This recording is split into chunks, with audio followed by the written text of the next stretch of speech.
त्याला मोरखी घातली, त्याला आम्ही माळ घातली उंबराची. आता आगोंडी बांधणं चालू आहे बघा. खाडेसाहेब आगोंडी बांधू राहिलेत त्याला. आपल्या वासराला आणखीन 1 वर्ष झालं नाही, ऑक्टोबरमध्ये होईल 1 वर्ष पूर्ण.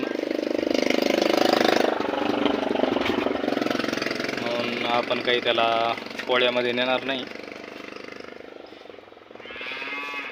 पण एक हे बघा इकडं गायला पण कलर दिला शिंगाला.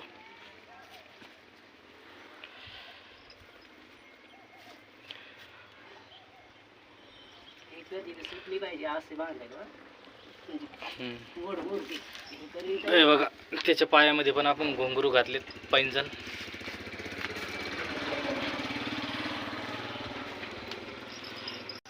ठीक आहे मित्रांनो, भेटू नेक्स्ट व्हिडिओमध्ये. पोळ्याच्या हार्दिक शुभेच्छा सर्व शेतकरी बांधवांना.